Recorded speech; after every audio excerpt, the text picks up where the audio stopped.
Amén, gloria al Señor. Les invito a que se pongan en pie, por favor, hermanos, y vamos a orar. Continuamos con la serie de Santiago, de la carta a Santiago. Así que vamos a orar porque ya estamos en el mismo capítulo todavía y vamos a continuar. Amén. Oramos. Señor y buen Padre Dios eterno que estás en los cielos, a ti sea la gloria, la honra, la alabanza, porque tu majestad, Señor, es infinita. Y hemos venido hoy, Señor, reconociendo tu grandeza, tu infinito amor y tu gracia derramada sobre nosotros. Queremos honrarte, queremos darte la gloria, mi Dios eterno, porque a veces se nos olvida. Ahora queremos engrandecer tu nombre una vez más y decir lo maravilloso que tú eres. Y esta tarde, Señor, o esta noche, te queremos honrar de todo corazón, porque tú eres nuestro Dios, porque tú eres un Dios santo, porque tú eres un Dios misericordioso, porque tú eres un Dios lleno de amor, porque eres un Dios soberano que te manifiestas sobre tu pueblo. Y ahora, mi Dios, escucha nuestra alabanza, escucha nuestro clamor, porque tú eres nuestro Dios. A ti te alabamos, Padre eterno, y te damos la gloria, porque nos has dado la vida, porque nos has dado salud, porque Jesús, el mejor regalo que tenemos en esta tierra es la vida, y tú la has dado. Te adoramos, te bendecimos, y Señor, queremos ser útiles en tu reino por tanta grandeza que nos has dado, por tanto amor y por tu gracia, que sin merecer la derramaste sobre tus hijos. Gracias te damos, mi Dios. Amén y amén. Pueden tomar asiento. Bien, mis amados hermanos, seguimos en el capítulo 4 con la serie Enemigos del Reino, continuando siempre, por supuesto, con toda la carta de Santiago. Y hemos venido viendo que son tres temas de importancia que le da él en esta carta, donde toca algunos aspectos de la conducta cristiana dentro de la iglesia de Cristo. Unas palabras fuertes, unas palabras que tocan el corazón de los oyentes, como lo hace también con nosotros, aún después de 2000 años que podemos leer esta carta. Y vemos que también nos sigue hablando a nosotros, porque una vez más, básicamente el texto no se tiene que amoldar a nosotros, sino nosotros, nuestra vida se tiene que someter a la escritura. Entonces llegamos a un momento crucial, a un momento difícil, y es, diríamos, una vez más, en el capítulo 4, del 1 al 10, en el versículo 4, encontramos el punto focal, la importancia, lo que está tocando entonces aquí Santiago. Y él dice en el versículo 4, siempre de Santiago 4:4, él llega al momento, porque ya habló de codiciar y no tienen, matan y arden de envidia, pero no tienen. Entonces llega a la situación y dice, el problema de ustedes básicamente es el siguiente. Y llega al capítulo 4, versículo 4, léalo conmigo, y dice, este es vuestro verdadero problema. Aquí está el meollo del asunto, ¿sí? Esto es todo, porque ahora va a ir entrando ya a lo que es el dinero. Tres temas: pruebas, sabiduría y dinero. Tres temas que él toca en la carta. Entonces, antes de entrar y hablar de los ricos, cómo viven o cómo es la vida de ellos, él empieza a tocar este punto y dice, este es el verdadero problema de los que dicen seguir a Cristo Jesús. Y llega al versículo 4, ¿lo tiene? Y dice la Biblia, o almas adúlteras. A eso concluye Santiago y dice, almas adúlteras. La palabra es dura. Y les está diciendo a los oyentes, a los creyentes, o almas adúlteras. ¿No sabéis que la amistad del mundo es enemistad contra Dios? Cualquiera, pues, que quiera ser amigo del mundo se constituye enemigo de Dios. Entonces, este es el punto de Santiago. Llega, siempre, él tiene hace su entrada, va despacio, hermano, cuando viene a sentir, pum, llega al tema. Y llega lo que él quiere decir. Y el problema de la gente ahorita dice, es que ustedes están adulterando con Dios. Nosotros conocemos lo que es el adulterio, ¿cierto? El adulterio es aquel momento en el cual el hombre o la mujer falla su pacto, ¿sí? No cumple el pacto, no cumple lo prometido y abandona a uno de la pareja, ¿sí? Abandona y se va. Ya no es un convenio bilateral, ahora lo hace unilateral, ahora decide por sí mismo y se va y se junta con otra persona. Eso se conoce como adulterio. Entonces Santiago está diciendo, ustedes son adúlteros, almas adúlteras, no cuerpos, porque Dios no tiene que ver con el cuerpo, Dios tiene que ver con el alma. el alma se está prostituyendo, el alma se está yendo ¿a dónde? ¿Cuál es el problema? ¿Qué es lo que está hablando Santiago en los primeros versículos? ¿De dónde vienen las guerras? ¿De dónde vienen los pleitos? ¿De dónde? De vuestras pasiones. ¿Por qué? Porque las pasiones, ¿qué quieren? Mucho, ¿no es cierto? Combaten vuestros miembros y codician y buscan y matan y arden de envidia y no pueden alcanzar, combaten y luchan pero no tienen, desean. Y al final, aunque desean, no reciben, porque no piden, y si piden no reciben porque piden mal, piden para gastar en sus deleites. Entonces llega, el problema es almas adúlteras. Si siguen enfocados en el dinero, en las propiedades, en lo material, ustedes van a morir en adulterio espiritual. Y eso es lo que dice Santiago, es adulterio. Cuando el hombre pierde la visión de Dios y se enfoca en la visión del mundo, es adúltero. Espiritualmente hablando es adúltero, dice Santiago. Es completamente un adúltero. A ver, de cuenta y caso, le hemos hablado, Dios es el Padre, Jesucristo es el novio de la iglesia. La iglesia debe presentarse pura y sin mancha delante de Jesús. ¿Quién va a llevar a la novia pura y santa? ¿Quién la va a llevar a la novia pura y santa? ¿Quién lleva a la iglesia pura y santa?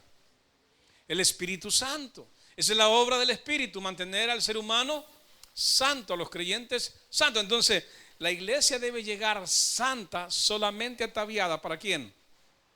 Para su novio. Entonces la iglesia no puede estarse prostituyendo con otro, no debe. Santiago le llama a ellos, a aquellos, mayormente a aquellos que han perdido la dirección, que han perdido la visión del reino y entonces se han enfocado en el mundo y han empezado a querer cosechar lo que el mundo da. Y no le importa el reino. Y ya no se preocupa por el reino, y no se preocupa por el evangelio, se preocupa por estar bien. Entonces empieza a pedir para sí mismo. Y de allí donde nace el falso evangelio de la prosperidad, que trajo a la mente de los hombres y a las mujeres a que pidan dinero, que busquen dinero, que tengan dinero, que busquen dinero, ¿no es cierto? Y que si das 100, Dios te va a dar 1000. Y que si das 1000, Dios te va a dar 10,000, ¿cierto? Entonces vino a hacer un trueque, como que si era un casino, ¿no es cierto? Pongo dinero en la iglesia, jalo la palanquita y Dios me provee 10,000 por otro lado. Entonces dice Santiago, ustedes son adúlteros, porque ustedes no están amando a Dios, están amando al mundo. Entonces este es para un grupo de personas que han malinterpretado el reino de los cielos. Han malinterpretado aquellos textos bíblicos que toman para sí. Y Él se hizo pobre para que nosotros fuéramos ricos, pero fuéramos ricos en Él, ¿sí? En las cosas santas. Entonces Santiago le llama almas adúlteras. El adulterio espiritual se da cuando aquellos que dicen haber recibido, hermanos, a Cristo como Señor y Salvador, al final se apartan de Él por amor al mundo. Es dejar de adorar a Dios y reemplazarlo por otro o por otras cosas. Eso es adulterio espiritual. Por eso no es cuerpos adúlteros, sino almas adúlteras. Porque lo que codicia no es el cuerpo al final, lo que codicia es el alma, los sentimientos, los pensamientos. Entonces tiene que ver con nuestro espíritu. Y él dice, eso es adulterio. No están adorando al Dios verdadero, no buscan a Dios, no vienen a la iglesia esperando que su corazón adore a Dios, sino que vienen a la iglesia esperando que Dios comparta con ustedes las cosas del mundo, lo material. Entonces dice, eso es adulterio espiritual. Porque ese no fue el enfoque de Jesús. ¿Se imagina a Cristo Jesús, hermano? Viene, nace entonces de María la Virgen, sale, ¿no? Crece, madura, se hace hombre y empieza el ministerio. Entonces tiene allí a 5,000 hombres, sin contar mujeres y niños, que son 20,000 personas.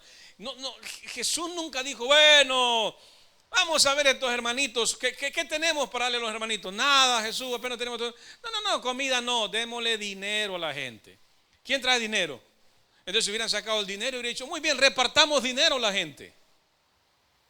¿Por qué Jesús no repartió dinero? Que era mejor repartirle dinero para que fueran a comprar más. No, él entonces compartió alimento. Para hacer una referencia que él no viene a dar, que no es dinero que descendió del cielo, él es el pan que descendió del cielo. Y le dice, yo los alimento. Ustedes no viven por la moneda, no viven por el dinero, viven porque yo los alimento. ¿Acaso no valen más que los pajarillos? Entonces él dice, yo los alimento, traigan pan, yo les voy a dar de comer. ¿sí? Yo soy el pan que descendió del cielo. Él no dijo, yo soy el dólar o yo soy la moneda. Él no dijo eso, porque Él no vino a darle dinero al mundo. Sí, ya lo hemos hablado varias veces. Eso es el esfuerzo que usted debe hacer y al final puede estar la bendición sobre usted de Dios, pero eso va a depender de nuestra obediencia a sus mandamientos también. ¿Sí? Entonces no es algo que por venir a la iglesia lo recibo, por venir a la iglesia entonces Dios me va a proveer y entonces por estar aquí todo el tiempo Dios me va a dar más. No, eso depende de Él. No venimos a la iglesia para tener dinero, venimos a la iglesia para tener vida eterna. Ya lo hemos hablado, hermano. Alimento, techo y abrigo es una obligación de Dios, ¿cierto? Él dijo, esta es mi obligación, digo, con ustedes, yo lo sostengo. ¿Cuál es la obligación del padre y la madre con los hijos? Techo, abrigo y alimento. ¿Los niños tienen que trabajar para comer? No, los padres los mantienen, ¿sí? Ellos se rebuscan, hermano. El niño solo llega a la mesa y quiere ver comida. El niño abre la refrigeradora y ¿qué quiere ver ahí? Comida. El niño solo dice, necesito zapatos, y el papá y la mamá se van a rebuscar como sea y le traen zapatos. Entonces Dios dijo, esa es mi labor, ese es mi deber, yo lo voy a hacer. Yo les voy a dar eso es lo necesario que ustedes en esta vida van a utilizar, entonces yo se los proveo, dijo Jesús. Lo demás es lo de menos. Jeremías 3:1 dice, si alguno dejare a su mujer, está haciendo una comparación, está haciendo un símil, hablando del adulterio espiritual, y dice, si alguno dejare a su mujer, y yéndose esta de él, se juntare a otro hombre, signo de interrogación, ¿volverá a ella más? Jeremías está preguntándose, si una mujer casada se separa de su marido y al separarse va y se acuesta con otro hombre, ¿acaso, dice Jeremías, su primer marido la va a tomar nuevamente? Una pregunta que dice usted. Bueno, leamos lo que dice Jeremías. No será tal tierra del todo amancillada. Tú pues has fornicado con muchos amigos, mas vuélvete a mí, dice Jehová. Entonces Dios está comparando cómo una mujer comete adulterio y yéndose con otro y su primer esposo no la vuelve a tomar más porque ya adulteró. Entonces Dios dice, si ustedes así como se han ido con otros, con muchos amigos de ustedes se han prostituido, entonces la esperanza que tienen es, vuélvanse hoy a mí. Vuélvanse hoy a mí. Dios va a tener misericordia, vuélvase. El problema es el adulterio espiritual. Santiago le llama adúlteros. Cuando el hombre es confrontado con la palabra de Dios y se arrepiente, es aquí donde se convierte en nueva criatura. Dios cambiará su naturaleza a una nueva, pero tiene que haber arrepentimiento. No puede vivir haciendo lo mismo. O sea, no puede estar con un esposo y con otro, porque no lo va a aguantar. ¿Verdad que no? Hay un libro que se llama el libro de Oseas. Usted lo lee y usted encuentra que Dios le dijo al profeta que se casara con ¿quién? Una mujer infiel. Entonces Oseas va y se consigue y se casa con una mujer que es infiel. Casada con ella, ella se va y se prostituye con otros hombres. Pero Dios le dice, ve y búscala. Ve y dile que vuelva contigo. Entonces Oseas tiene que andarla rogando para que vuelva con él. Y la va a traer toda golpeada. Entonces Dios dice, así está Israel. Israel se ha prostituido. Israel es una adúltera. Así le llama a Dios. Entonces él para ilustrarlo, entonces él pone a su profeta con una mujer y le dice, eso que vive el profeta, eso es lo que vivo yo con ustedes. Ve cómo Dios mira su relación con su iglesia, con su pueblo. Cuando nosotros cambiamos la gloria de Dios por la gloria del mundo, eso se llama adulterio.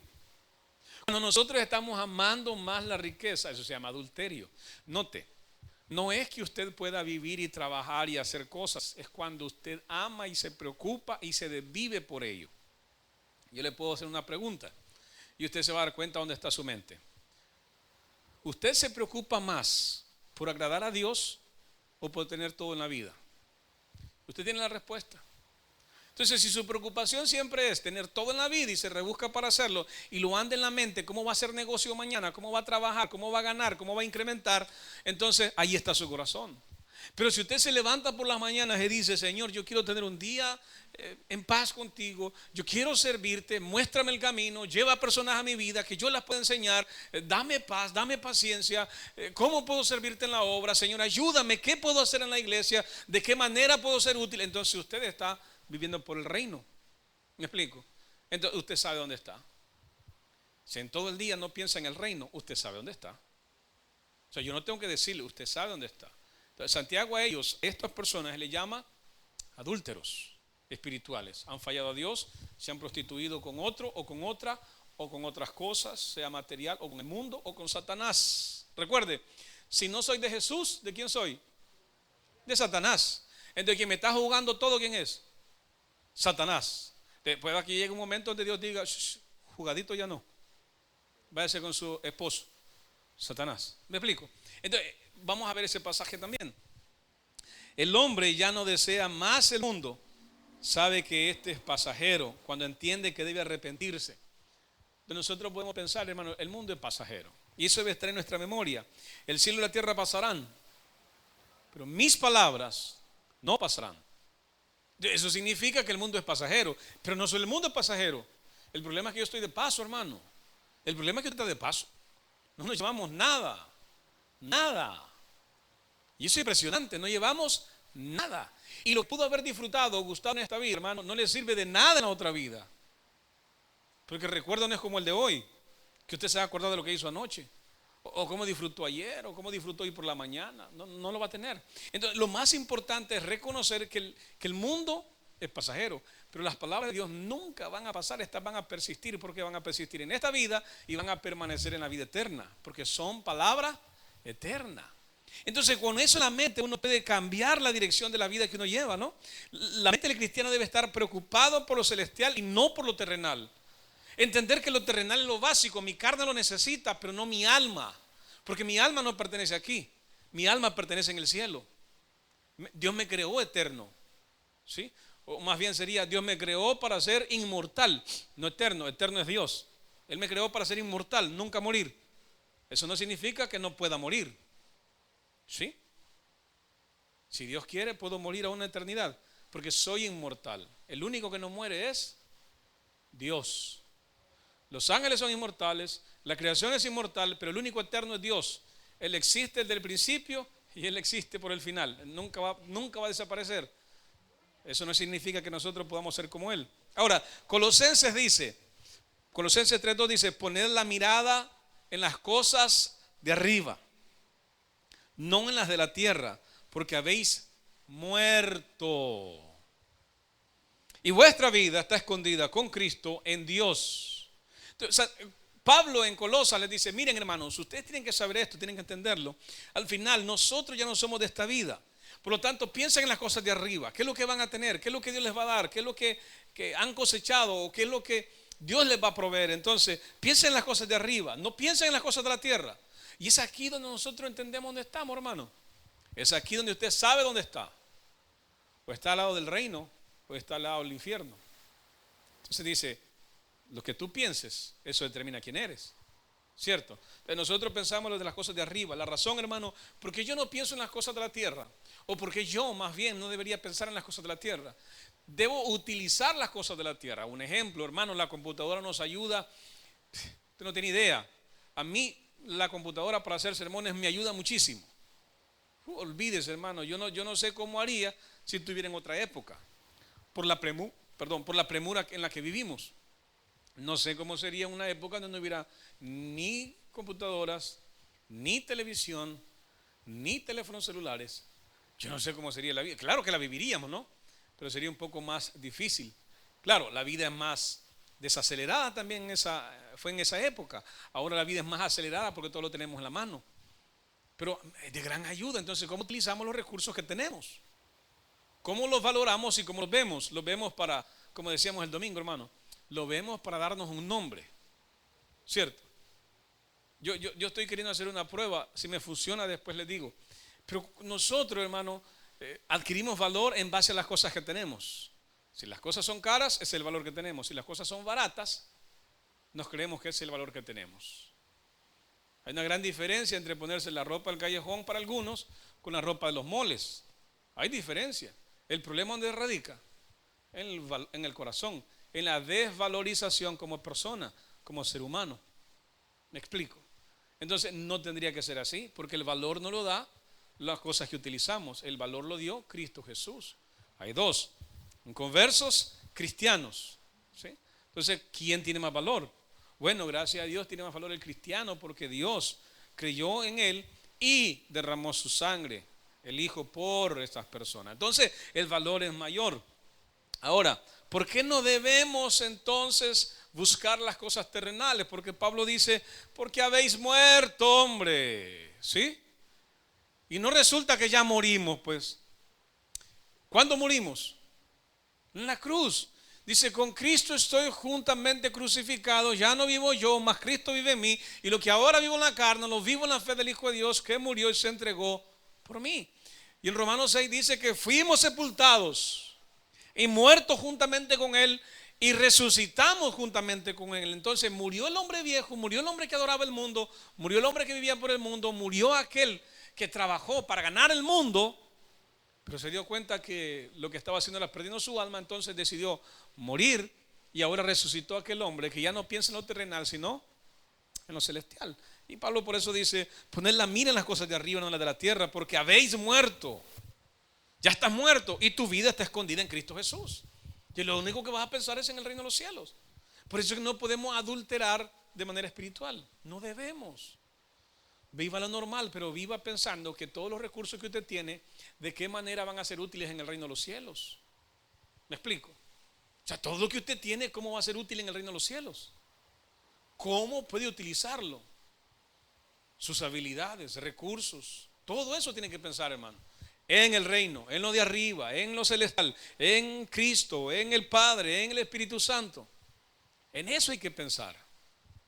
No debemos pensar en otra cosa, porque entonces llegaríamos a ser adúlteros. Adúlteros.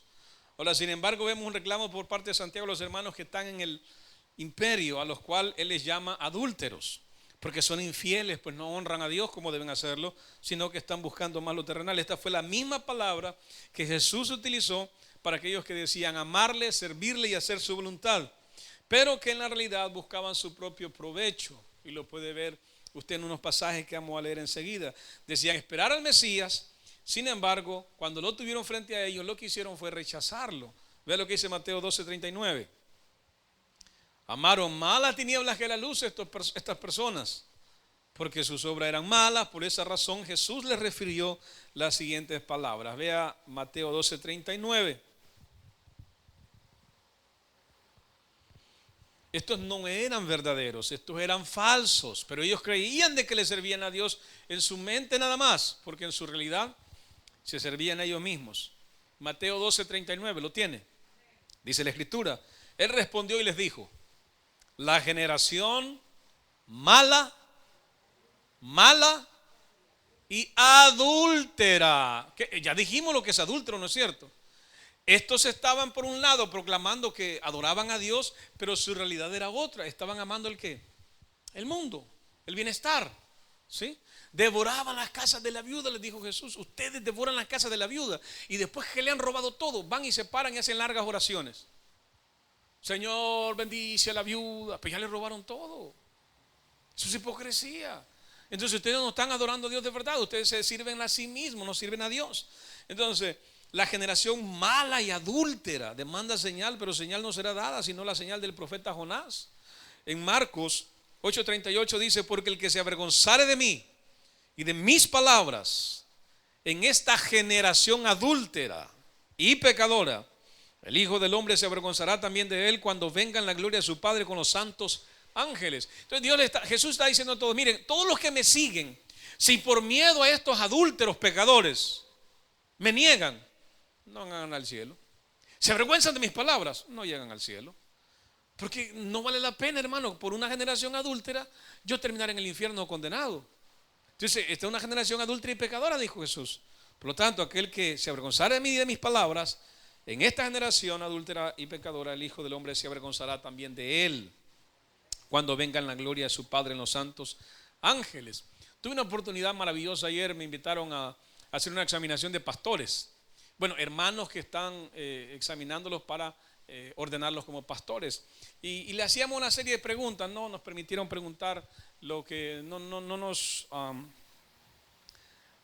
encajonaron con algunas preguntas, sino nos dijo, aquí están unas preguntas, si quieren utilizarlas, utilícenlas, si no, pregunten de vuestro corazón. Y uno mira a la persona que está sentada allí, ¿no? Y uno se siente como que fuera mejor, pero al final no es nada. Lo único que uno quiere ver ahí es que la persona que está frente, que de verdad quiere ser pastor, entonces hay que sacarlo que hay en el corazón, hermano, y uno lo que hace es forzarlo, que saque lo que realmente es. Entonces, ¿qué espera, no? ¿Espera que alguien sea hipócrita en el pastorado, en el ministerio? ¿O espera que alguien sea realista y sea un buen servidor del Señor? Que se presente como obrero que no tiene nada de qué avergonzarse. No como estas personas a las cuales Jesús le llama adúlteros espirituales. Adúlteros, que no están haciendo lo que corresponde. Entonces uno mira a las personas que están allí y uno quisiera conocer el corazón y decir, ¿qué te impulsa? Y se le hace la pregunta, ¿no? ¿Por qué querés ser pastor? ¿Por qué? ¿Sí? ¿Por qué?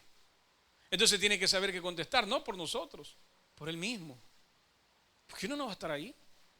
Entonces algo que me gustó que le decía el pastor, le dijo, mira, en cierta manera hoy no es Dios quien te está dando el respaldo. Soy yo, le dijo, de la iglesia, es nuestra iglesia. El respaldo de Dios vendrá después, lo veremos, pero hoy por hoy es nuestra iglesia la que te respalda. Soy yo el que estoy creyendo en ti, son los hombres, le dijo.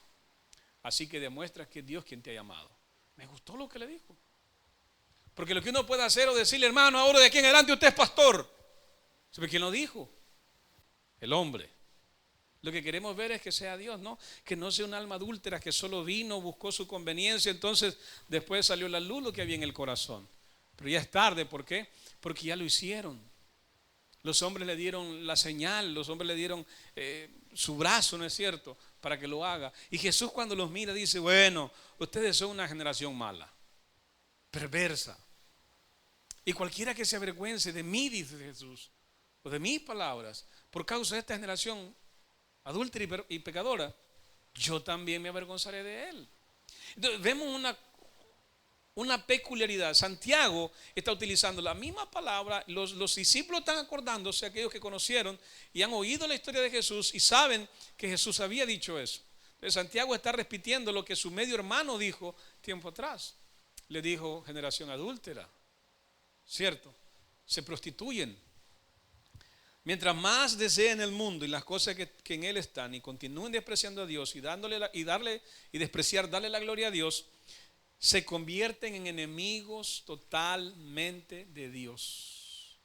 Y no espere que diga un cartel, hermano, y venga del cielo un cartel y diga, oye, aquí dice que tú te estás convirtiendo en un enemigo de Dios, ponte a cuenta, ponte a cuenta. Eso no lo va a ver. Usted no va a ver que un ángel descienda del cielo y le diga, oye hijo, oye hermano, te estás volviendo enemigo de Dios. Es bien sencillo, Pablo lo dice en Colosenses. Nosotros debemos pensar en las cosas de arriba porque ya estamos muertos, ya no debemos buscar las cosas de aquí, sino solamente las cosas de arriba. Por lo tanto, usted sabe lo que más piensa y eso le va a dar a usted la respuesta. No necesita que nadie le diga. Usted no pregunte. Usted no le pregunte a su hermano, oye, ¿cómo crees? ¿Seré que amo a Dios o no? Eso solo lo puede responder usted. ¿Tú crees que yo amo al mundo porque trabajo o hago? No, eso solo lo puede responder usted. ¿Qué es lo que piensa? ¿Qué es lo que desea? ¿Qué es lo que quiere? Nadie más lo puede responder. Entonces Santiago le está diciendo a los discípulos de la misma pregunta. Respondan ustedes. ¿Por qué? Porque a lo cual Dios les llama adúlteros, porque han preferido el mundo. Por eso les llama adúlteros. Acuérdese que también el adulterio en la Biblia es aquellos que hicieron sus propios dioses, ¿sí? Pero hicieron aquel becerro, entonces eso es adulterio. Porque acaban de traer con Jesús, con Dios, y acaban de decirle a Moisés, sube tú. Sí, en el capítulo 20 le dice, sube tú. Nosotros aquí oiremos, nosotros solamente después ve tú a hablar con Dios y después habla con nosotros. Nosotros no queremos hablar con Dios porque hace que Dios nos consuma. Entonces, ve tú, Moisés. Nosotros te esperamos acá. Si no queremos nada con Dios, ve tú y habla con Dios. Entonces Moisés va y regresa y dice, bueno, estas son las palabras que dice Dios. Ustedes se van a someter a Dios y dicen, todo lo que Dios dice haremos. Esas fueron las palabras del pueblo. Todo lo que Dios dice haremos. Pero en el capítulo 32 y el 34 ellos han hecho su becerro en el 32. O sea, todas aquellas palabras que dijeron, vamos a servirle a Dios, vamos a obedecerlo, después tienen su becerro ahí y están adulterando, adulterio espiritual. ¿Y qué hace Dios con esos adúlteros espirituales? ¿Qué hace con ellos?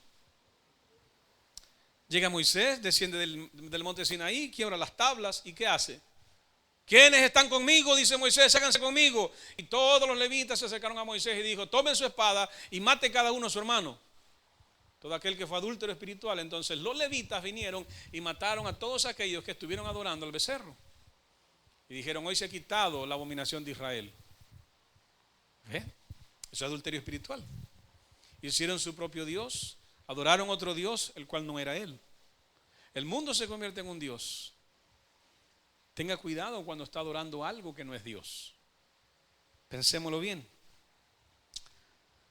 Llamados para ser siervos del Señor, Santiago 4:5. Bueno, y hablamos ahora entonces del adulterio espiritual, donde dice, ¿no sabéis que la amistad del mundo, en el versículo 4, es enemistad contra Dios? Entonces vemos que aquel que ama al mundo, aquel que busca lo que el mundo da, se vuelve enemigo de Dios y es un adúltero espiritual. El versículo 5 dice, ¿o pensáis que la Escritura dice en vano? El Espíritu que Él ha hecho morar en nosotros nos anhela celosamente. ¿Qué significa eso? Leí un comentario de un comentarista, y dice él de que si lo vemos del punto en el cual no está hablando del Espíritu Santo, sino de nuestro espíritu, nos daremos cuenta que es un impulso negativo, dice él. Pero al verlo bien, hermano, yo no lo veo como él lo ve. Yo entiendo que él está hablando del Espíritu Santo y dice, ¿o pensáis que la Escritura dice en vano? El Espíritu que Él ha hecho morar en nosotros, ¿sí? Porque está hablando de una morada. Entonces, de morar en nosotros, nos anhela celosamente. O sea, el Espíritu es jealous. Entonces, uno entiende, ¿no? El Espíritu me cela. El Espíritu no me quiere compartir. El Espíritu no quiere que yo sea adúltero. Me anhela celosamente. No quiere que lo haga. ¿Cierto? Entonces, vemos aquí un detalle. Ahora, aunque la Escritura, y hay que ser, primero aclaremos que este texto no se encuentra en el Antiguo Testamento, aunque la Escritura dice en el versículo 5, ¿o pensáis que la Escritura dice en vano? Este pasaje no lo vamos a encontrar en el Antiguo Testamento, por más que lo busque. Si usted quiere encontrar el Espíritu que Él ha hecho morar en nosotros, nos anhela celosamente, no lo va a encontrar en el Antiguo Testamento.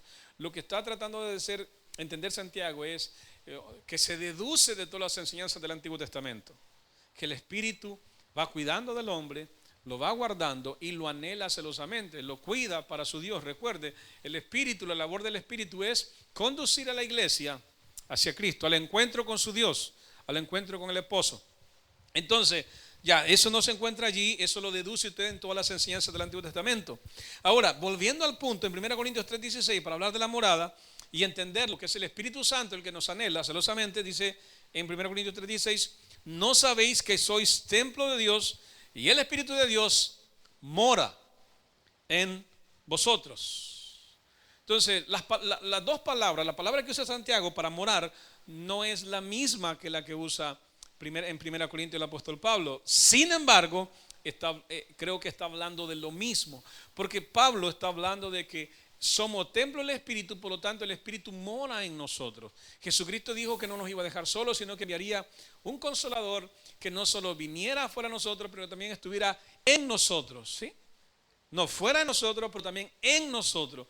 Y así lo vemos en capítulo 2, cuando el Espíritu Santo desciende, no viene afuera, sino que llega hacia adentro. Entonces todos fueron llenos del Espíritu Santo, dice la Escritura. Entonces creo que el hecho de que Santiago está hablando, que el Espíritu nos anhela celosamente, porque es el Espíritu que nos ha hecho morar en nosotros, dice Santiago.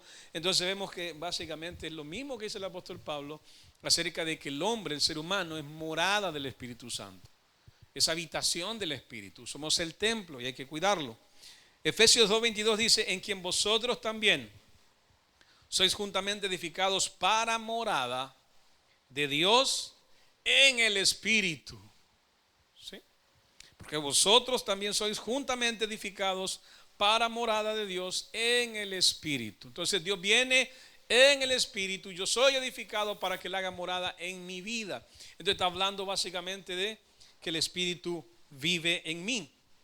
Entonces yo creo que de eso quiere hablar Santiago al decir, ¿qué pensáis? Que la Escritura dice en vano, que el Espíritu que Él ha hecho morar en nosotros nos anhela, porque mi espíritu no me va a anhelar. Ahora, el sentido que le da este comentarista del lado negativo es como si mi espíritu malo que Dios me ha hecho morar en mí me está inclinando hacia el mundo, me está inclinando a buscar lo malo, y podría ser, no, pero yo siento más que el hecho en el cual Santiago le está diciendo, miren, por más de que se conviertan en adúlteros o lleguen a ser adúlteros espirituales, recuerden que Dios les ha puesto un espíritu en ustedes y que Él los anhela celosamente para que no se compartan, para que no adulteren, para que no forniquen con otras cosas o con otros dioses.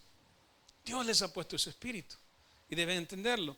Gálatas 5:17 dice de la siguiente manera, léalo conmigo. El creyente entenderá que cuando ha sido, hermano, sellado por el Espíritu Santo, este hará la obra que le corresponde. En la vida del creyente, por supuesto. Sin embargo, pero si es dominado por su deseo, entonces probablemente está carente de la presencia del Espíritu Santo, como dice Gálatas. Si mora el Espíritu va a dar la garantía de terminar la obra. Pero si el Espíritu no está, entonces es probable que entonces definamos quién es el que dirige y vea quién dirige. Entonces, en este caso, según el apóstol Pablo en Gálatas 5:17, hablando entre aquellos que son dominados por la ley, que le llama carne, porque se están yendo por su propia justicia, y dice lo siguiente: porque el deseo de la carne es contra el espíritu. Y eso es sabido, ¿no es cierto? Por ejemplo, cuando nosotros amamos al mundo, eso es en contra del espíritu, porque el espíritu nos anhela celosamente. Entonces no podemos desear otra cosa que no sea Dios. Esa debería ser la meta. Ahora, porque el deseo de la carne es contra el espíritu y el del espíritu es contra la carne, y estos se oponen entre sí, para que no hagáis lo que quisiereis. ¿Ve? Entonces, cuando yo hago lo que quiero, ¿quién es el que está gobernando mi vida? Mi carne, ¿sí? Mi espíritu. Pero si yo no hago lo que quiero, sino lo que no quiero, eso hago. Es decir, lo que es de Dios. Porque la carne me dice, ¿para qué va a ir a la iglesia, hombre? Te vas a ir a dormir, hombre. Te van a hablar de lo mismo, hombre. Vas a llegar tarde a la casa. Te vas a acostar noche. No ganas nada. Así dice la carne. Quédate aquí en la casa, mira televisión, descansar, relájate. En el infierno nadie se relaja, hermano. Mejor aquí esfuércese para que en el cielo se relaje. Porque los que se relajan en el mundo son quemados o condenados o como usted quiera verlo, en el infierno, o en el lugar de tormentos, o en el Hades, o en la presencia de Satanás. ¿Va? ¿Sí? Entonces, si van a estar los que van a estar en la presencia de Satanás, recuerde, ellos, Satanás y el falso profeta y el anticristo, dice Apocalipsis, van a ser enviados, arrojados, ¿a dónde? Al lake of fire. Entonces, ahí van a ser ellos en el lago de fuego. Van a estar haciendo ¿qué? Si van a estar en un lago de fuego, ¿qué van a estar haciendo? Bueno, entonces si yo voy a irme con, bueno, yo no. Si alguien se iría con ellos, entonces ¿qué va a estar haciendo con Satanás, el falso profeta y el anticristo? En el lago de fuego, pasándola bien. ¿Verdad que no? Entonces uno tiene que pensar, ahora, si yo me esfuerzo aquí y hago la voluntad de Dios y hago todo lo que Dios dijo, y yo vivo bajo su reino, y entonces yo demuestro que he nacido de nuevo, posiblemente aquí no la pase muy bien como todos quieren vivir, ¿no es cierto? Pero al morir la voy a pasar bien en el reino de los cielos, porque la Escritura dice que ahí no va a haber llanto. Ahí no va a haber llanto, dice, toda lágrima se secará de los ojos de ellos. No va a haber lloro, hermano. Nunca más vamos a volver a conocer las lágrimas, ¿sí? Sin embargo, en el lago de fuego, ahí sí van a haber lágrimas. Ahí sí hay dolor. Y usted puede escuchar los gritos que la Biblia dice que están ahí haciendo sus reclamos al Señor. Entonces, estos se ponen entre sí para que no hagáis lo que quisierais. Y esos son los deseos de la carne. Yo quiero hacer lo que la carne me invita a hacer, pero yo no tengo que ser dirigido por la carne. A mí me tiene que dirigir el Espíritu. A mí me tiene que dirigir lo que yo conozco de la palabra de Dios. En Romanos 8:5 dice, porque los que son de la carne piensan en las cosas de la carne, pero los que son del Espíritu en las cosas del Espíritu. Romanos 8:5. Acá está ya en la pantalla, hermano, para que no lo busque y así le avanzamos el tiempo. Porque el deseo de la carne es contra el Espíritu. Ahí dice. Porque el deseo de la carne es contra el Espíritu. ¿Estamos en lo mismo, hermano? Porque los que son de la carne piensan así, en las cosas de la carne. Estaba leyendo Gálatas, de la carne, pero los que son del Espíritu, en las cosas del Espíritu. Porque el ocuparse de la carne es muerte. Interesante. Pero el ocuparse del Espíritu es vida y paz. Entonces, el ocuparse de la carne es muerte. Muerte. Pero el ocuparse del Espíritu es vida y paz. Hermano, ya ve cómo vamos llegando a la conclusión del hecho de que aquel que está pensando en lo celestial, aquel que vive en el reino, va a tener vida y paz. Si estamos carentes de vida y de paz, entonces un problema hay, porque eso es parte de los hijos del reino. Versículo 7. Por cuanto los designios de la carne son enemistad contra Dios.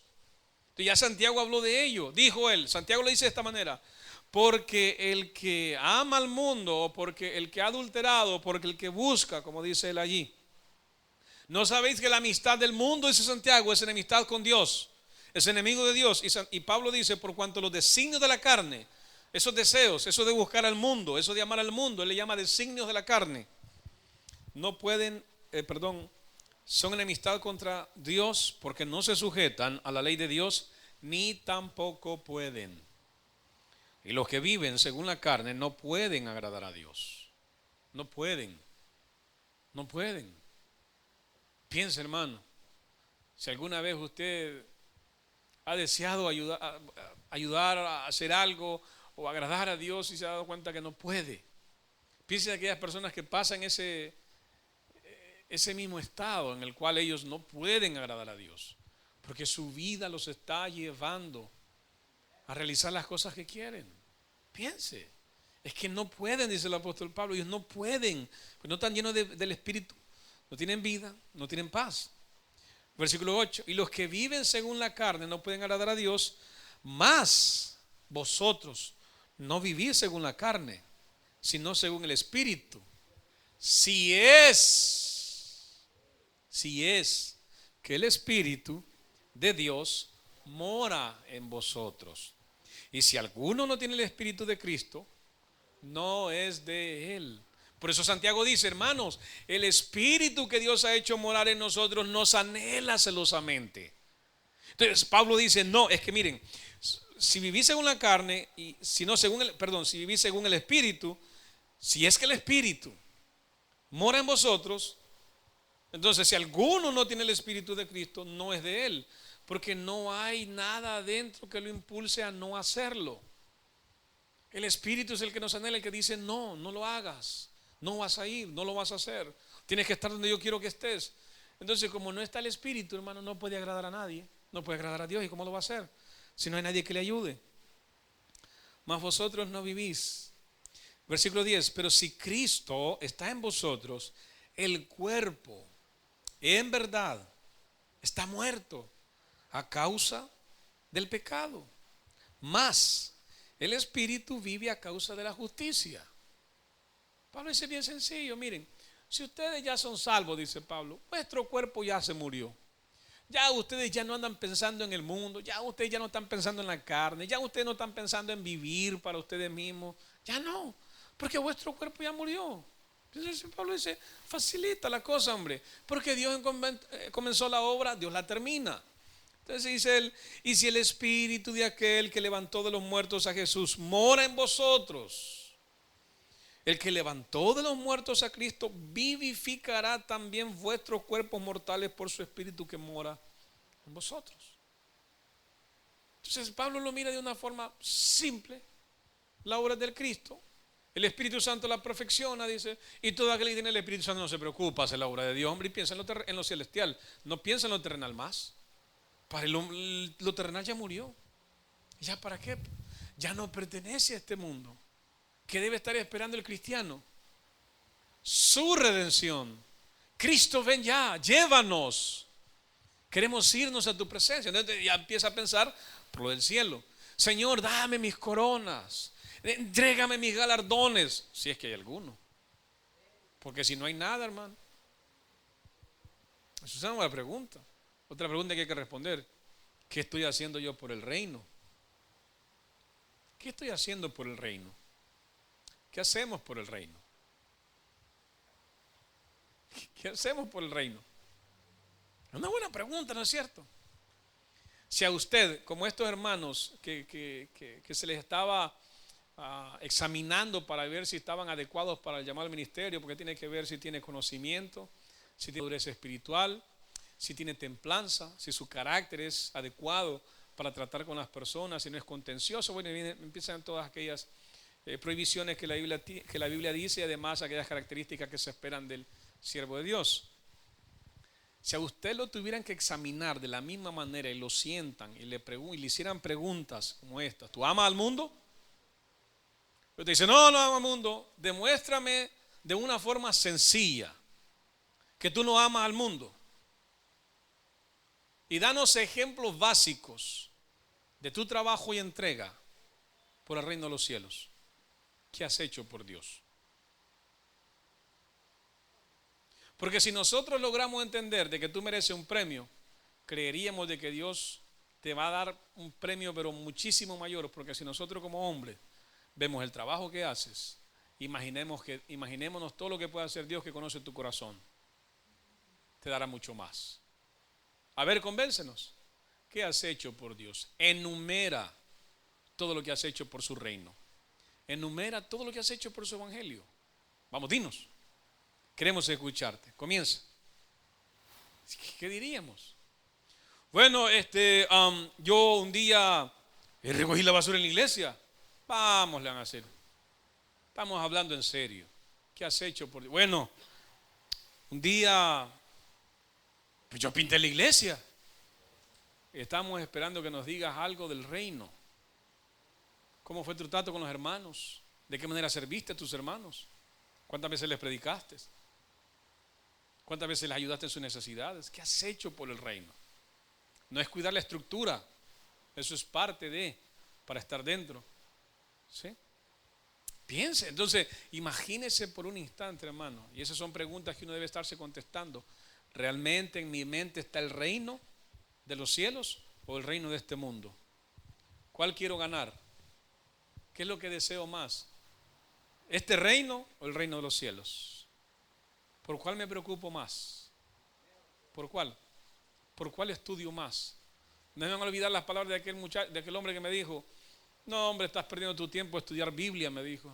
¿Para qué estudias teología? Me dijo. De eso no vas a hacer dinero, me dijo. Estudia una carrera. Mira, yo aquí estudié y ahora gano mucho dinero. Estudia una carrera que te dé de comer, me dijo. No perdas tu tiempo en eso.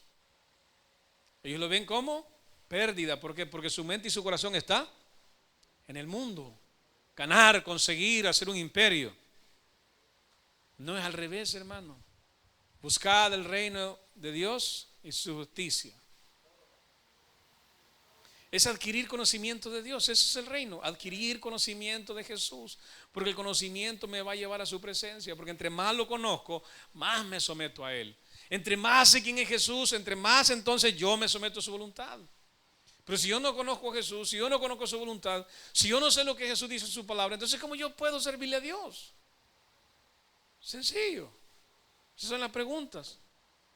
¿Por qué quiere ser pastor? ¿Por qué le quiere servir? ¿Por qué lo quiere hacer? Descríbame su vida personal. Descríbame cómo es usted. Descríbame cómo enseña. ¿Qué significa para usted la Biblia? Preguntas como esa, hermano. ¿Qué pasaría si las hiciera? Porque él quiere ser, sí, el que anhela obispado. El que anhela obispado. Vamos, repita lo que sigue.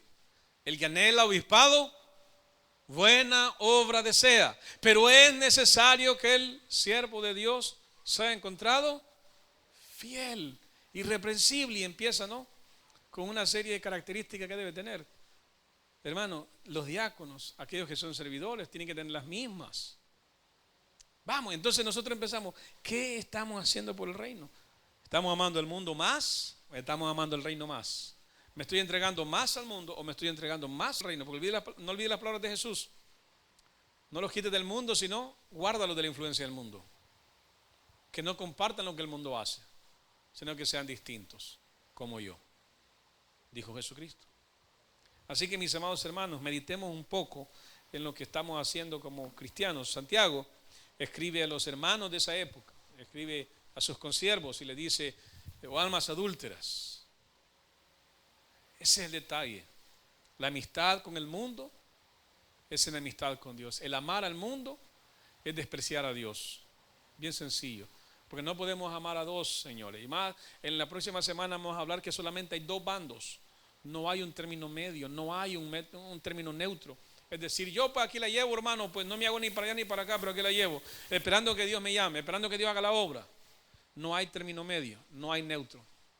O sí o no, solo hay dos bandos en cuál trabaja el ser humano. Vamos a orar, cierre sus ojos. Gracias te damos, Señor, por esta oportunidad que nos has permitido meditar en tu palabra, Jesús. Te damos la gloria y honra por estos hermanos que hoy han venido y toman a bien, Señor, aprender de tu palabra, conocer un poco más y tomar aquel reto, este reto, Señor, de escudriñar las Escrituras, como tu palabra lo dice. Escudriñar las Escrituras, porque en ella encontraremos la vida eterna, mi Dios. Que mis hermanos acá en este lugar, Señor, no solamente sean oidores, pero yo deseo, Señor, que cada uno de los que se acercan a este lugar se conviertan en hacedores. Que estén preocupados por servir, por entregarse, Señor, por ser parte de ese reino. Porque al final, Padre, tu palabra nos enseña que hemos muerto a esta vida y que nos has dado una vida nueva en la cual nuestra preocupación debe ser el reino, servir, entregarnos, ayudar al hermano, amar a Dios, amar a nuestro prójimo. Todo eso es la Biblia. Señor, lo demás es lo de menos. Construir templos, hacer cosas, dejar de hacer. Señor, lo que la Biblia nos manda hacer es amarte con todo el corazón y amar a nuestro prójimo como a nosotros mismos. Eso es el Evangelio. Es sencillo, es fácil, pero le hemos puesto un montón de cargas encima. Hemos buscado, Señor, ser privilegiados antes de buscar el privilegio que tengan mis hermanos. Señor, el Evangelio habla de ti, el Evangelio habla de tu cruz, el Evangelio habla de tu sacrificio, el Evangelio habla de la obra que hiciste para salvación. Eso es el Evangelio. Y mientras vivamos en ese Evangelio, Señor, tenemos que mostrar tu gloria, tu honra y tu gracia sobre nosotros, amando a nuestro prójimo y por supuesto, Señor, amándote a ti con todo el corazón. Pues tú nos has creado, tú nos hiciste, somos obra tuya. Somos tus obras, Señor. Y nos has creado para tu gloria y tu alabanza. Bendito seas, mi Cristo Jesús. Gracias te damos. Señor, bendice a mis hermanos de regreso a sus hogares, que puedan ser de influencia en sus casas, en sus hogares, a sus familias, que puedan ser de influencia, Señor, en su trabajo, pero una influencia buena, Señor, no mala, no maligna, una influencia real, una influencia amorosa, que puedan influenciar, Señor, a otros, mostrando, Señor, tu gracia, tu carácter, tu temperamento, tu misericordia, tu compasión, que cada uno de nosotros, Señor, lo manifieste. A ti la gloria, a ti la honra, Dios de los cielos, que tu reino se empiece